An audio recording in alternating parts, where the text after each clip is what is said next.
आज हम देखेंगे जेम्स वॉन द्वारा डायरेक्ट की हुई एक बेहतरीन अमेरिकन हॉरर फिल्म मैलिग्नेंट को। तो कहानी की शुरुआत में हम डॉक्टर फ्लोरेन को देखते हैं जो कि किसी गैब्रियल नाम के शख्स के बारे में बताते हुए खुद की रिकॉर्डिंग कर रही थी कि गैब्रियल लगातार बढ़ रहा है और काफी ताकतवर भी हो रहा है। इस बीच डॉक्टर फ्लोरेंस का कलीग विक्टर आकर उन्हें बताता है कि गैब्रियल फिर से एक बार भागने की कोशिश कर रहा है। डॉक्टर फ्लोरेंस उसके साथ जब गैब्रियल के कमरे के पास आती है तो वो देखती है कि डर की वजह से हर तरफ भगदड़ मची पड़ी है और हर तरफ सिर्फ तबाही है। एक गार्ड गैब्रियल के कमरे की तरफ ट्रैंक्विलाइजर से उसे बेहोश करने जाता है, लेकिन गैब्रियल उस गार्ड को बुरी तरह जख्मी कर देता है। इन सब के बीच डॉक्टर फ्लोरेन मौका पाकर ट्रैंक्विलाइजर से गैब्रियल को बेहोश कर देती है। अगले सीन में हम गैब्रियल को बंधा हुआ देखते हैं जिसके सामने डॉक्टर फ्लोरेंस और डॉक्टर बेन खड़े थे। डॉक्टर फ्लोरेंस गैब्रियल को डांटने लगती है जैसे कि कोई बच्चा हो और बदले में गैब्रियल डॉक्टर फ्लोरेंस पर गुर्राने लगता है।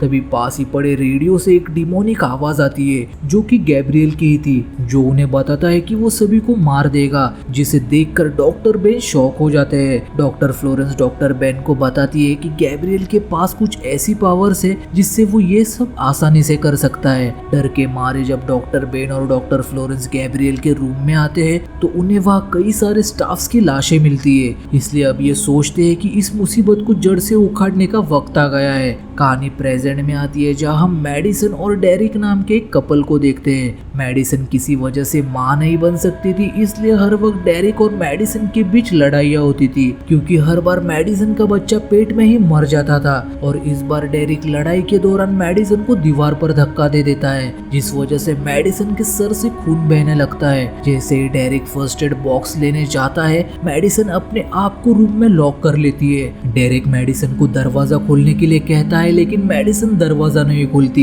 इसलिए डेरिक बाहर ही सोफे पर सो जाता है। तभी उसे ऐसा महसूस होता है कि किचन में जरूर कोई है। देखने जाने पर डेरिक को फ्रिज का डोर खुला हुआ मिलता है और डेरिक के पीछे हम काले साए को देखते हैं जो देखते ही देखते डेरिक पर हमला कर देता है। तभी वह मैडिसन की आंख खुलती है जिससे हमें ऐसा लगता है कि शायद मैडिसन ने बुरा सपना देखा हो। पर जब मैडिसन डेरिक को देखने बाहर आती है तो उसे वह डेरिक की लाश दिखती है जिसे किसी ने काफी बुरी तरह मार दिया था। तभी मैडिसन वहाँ उसी साए को देखती है जो उसी की तरफ बढ़ रहा था, इसलिए मैडिसन अपने रूम की तरफ भागती है और इससे पहले कि वो रूम का डोर लॉक करती, वो साया डोर को इतने जोर से धक्का देता है कि मैडिसन वही बेहोश हो जाती है। अगले सीन में हम मैडिसन को हॉस्पिटल में देखते हैं जिसे मिलने उसकी बहन सिडनी आई थी। वो मैडिसन को बताती है कि इस हादसे से उसके पेट में पल रहा बच्चा मर चुका है। दूसरी तरफ जब डिटेक्टिव शॉ और मॉस फॉरेंसिक एक्सपर्ट से बातें करने जाते हैं तो उन्हें वहाँ पता लगता है कि डेरिक की लाश से उन्हें कुछ फिंगरप्रिंट्स मिले हैं। वहाँ सिडनी मैडिसन को घर ड्रॉप करती है और उसी रात मैडिसन बाहर स्ट्रीट लाइट के नीचे उसी साए को देखती है, जिस वजह से डर के मारे वो घर के सारे दरवाजे और खिड़कियां बंद कर देती है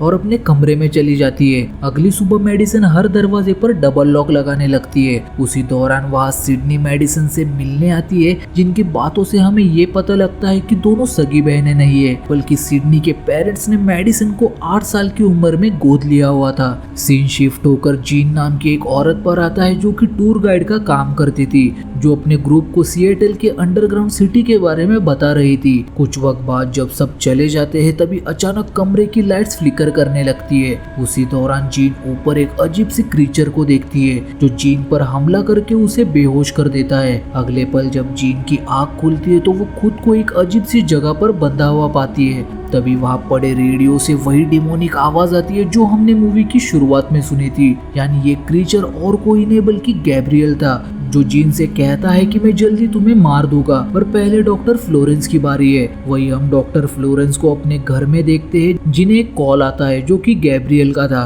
वो उन्हें उसकी कही हुई बात याद दिलाता है कि वो सभी को मार देगा, पर वो कुछ समझ नहीं पाती। कॉल कट होने के बाद डॉक्टर फ्लोरेंस को वहाँ पड़े पुराने फाइल में एक छोटी बच्ची की तस्वीर मिलती है। दूसरी तरफ मैडिसन को अपने घर में वॉशिंग मशीन के अंदर डॉक्टर फ्लोरेंस दिखाई देती है और पलक झपकते ही मैडिसन का घर डॉक्टर फ्लोरेंस के घर में बदल जाता है, जहाँ वो उसी साय को देखती है जो बड़ी बेरहमी से डॉक्टर फ्लोरेंस को मार देता है। डर के मारे जैसे ही मेडिसन चिल्लाने लगती है तो उसका विजन वही खत्म हो जाता है और वो खुद को अपने घर में पाती है, जो देखती है कि उसके सिर से खून बह रहा है। वहाँ शॉ और मॉस डॉक्टर फ्लोरेंस के घर आते हैं, जहाँ उन्हें डॉक्टर फ्लोरेंस की लाश के साथ फाइल में उसी बच्चे की तस्वीर मिलती है जो कि डॉक्टर फ्लोरेंस को मिली थी। शॉ उस तस्वीर को एक ग्राफिक एक्सपर्ट को दिखाते हुए उसे इस तस्वीर में मौजूद चेहरे को 30 साल की उम्र का बनाने के लिए कहता है। मॉस शॉ को बताती है कि डॉक्टर फ्लोरेंस छोटे बच्चों की एक जानी मानी सर्जन थी। वही हम गैब्रियल को देखते हैं जो डॉक्टर फ्लोरेंस के घर से उठाए हुए ट्रॉफी से एक हथियार बनाकर जीन को टॉर्चर कर रहा था। सीन शिफ्ट होकर मेडिसन पर आता है, जो न्यूज में डॉक्टर फ्लोरेंस की मौत की खबर सुनकर काफी परेशान हो जाती है। उस रात जब मेडिसन सोने की कोशिश करती है तो एक बार फिर से उसे भयानक विजन आता है, जिसमें वो गैब्रियल को देखती है जो डॉक्टर बेन को काफी बेरहमी से मार देता है।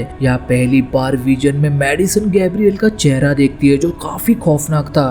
डर के मारे जब मेडिसन की आंख खुलती है तो उसे अपने बेड पर खून पड़ा दिखता है। मेडिसन फौरन सिडनी को अपने इस विजन्स के बारे में बताती है जो कि सच हो रहे थे। सिडनी और मेडिसन फौरन शॉ और मॉस से मिलने आते हैं। मेडिसन शॉ को बताती है कि उसने सिल्वर कैप हॉस्पिटल के सामने वाली बिल्डिंग में डॉक्टर बेन की मौत का विजन देखा है। देखने जाने पर वाकई में शॉ को वहाँ डॉक्टर बेन की लाश मिलती है। वापस पुलिस स्टेशन आकर शॉन सिडनी और मेडिसन को कुछ देर वहीं रुकने के लिए कहता है। इसी बीच मेडिसन को गैब्रियल का कॉल आता है जो उसे बताता है कि उसका नाम मेडिसन नहीं बल्कि एमिली है और वो उसी के लिए सबसे बदला लेने लौट आया है। इस बात को सुनकर मेडिसन फौरन सिडनी के साथ पुलिस स्टेशन से निकल जाती है। वही शॉ को ग्राफिक एक्सपर्ट द्वारा वो इमेज भी मिल जाती है जो शॉ ने उससे बनाने दी थी। शॉ देखता है कि उस छोटी बच्ची की तस्वीर 30 साल बाद कन्वर्ट करने पर किसी और नहीं बल्कि मेडिसन की तस्वीर बन रही थी। शॉ दोबारा उस फाइल को स्टडी करता है जिससे उसे पता लगता है कि मेडिसन की मॉम एमा ने उसे डॉक्टर फ्लोरेंस के पास इलाज के लिए एडमिट किया था, जहां डॉक्टर बेन, डॉक्टर फ्लोरेंस और डॉक्टर जॉन मेडिसन का इलाज कर रहे थे।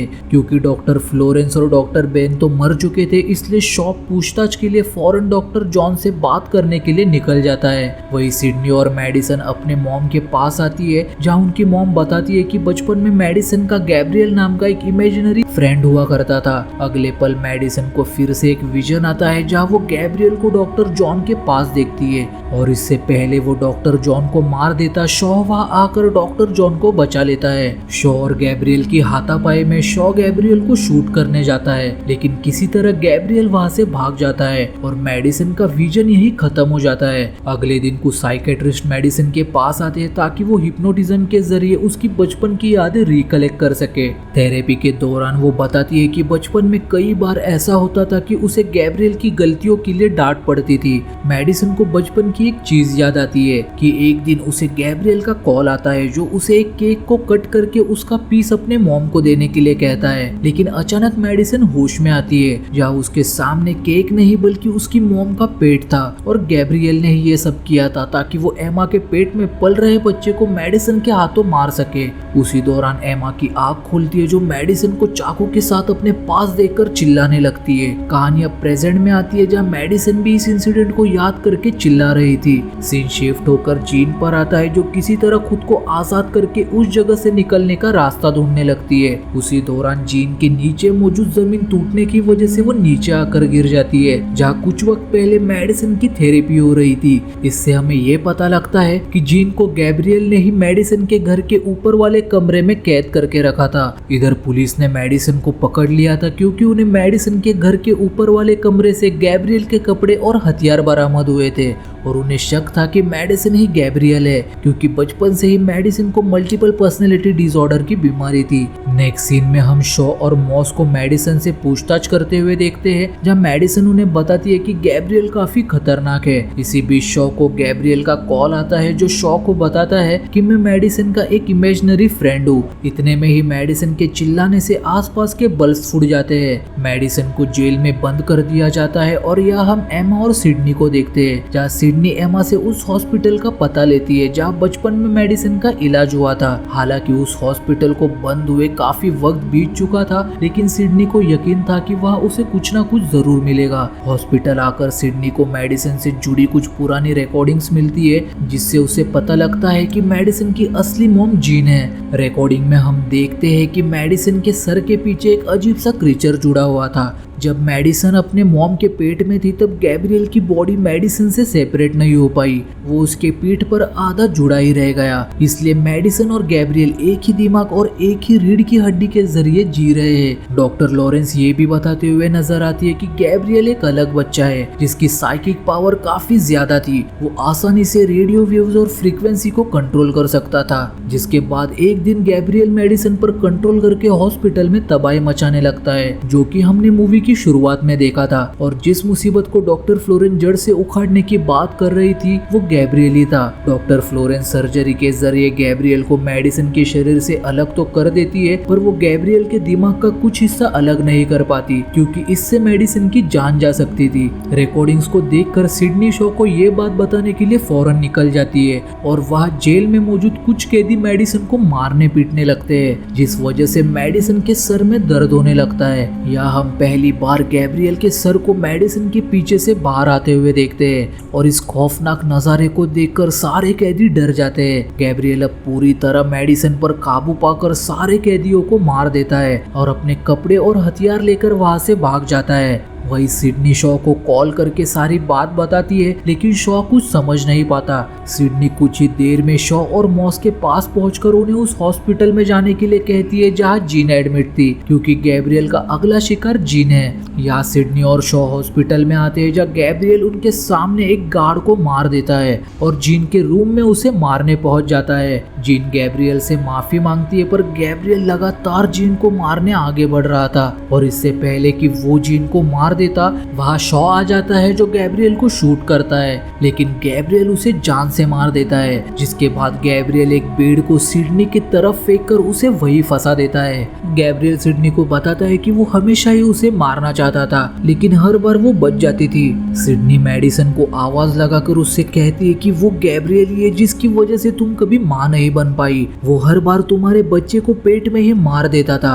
इन सब बातों को सुनकर मेडिसन गैब्रियल को काबू करने की कोशिश करती है। नेक्स्ट सीन में हम देखते हैं कि गैब्रियल ने सिडनी और जीन को मार दिया है। जिसके बाद गैब्रियल अपने सामने मेडिसन को देखता है जिसने अब पूरी तरह अपने दिमाग पर काबू पा लिया था। यानी सिडनी और जीन की मौत बस एक विजन थी जो कि मेडिसन ने गैब्रियल को दिखाई थी। मेडिसन गैब्रियल से कहती है कि इस शरीर और दिमाग पर सिर्फ मेरा हक है, तो इस पर कंट्रोल भी सिर्फ मेरा ही रहेगा। उसके ऐसा कहते ही गैब्रियल मेडिसन के सर के फिर से अंदर चला जाता है। मेडिसन सिडनी को बाहर निकालती है और उसे गले से लगाती है, जिसके साथ ये फिल्म यही एंड हो जाती है।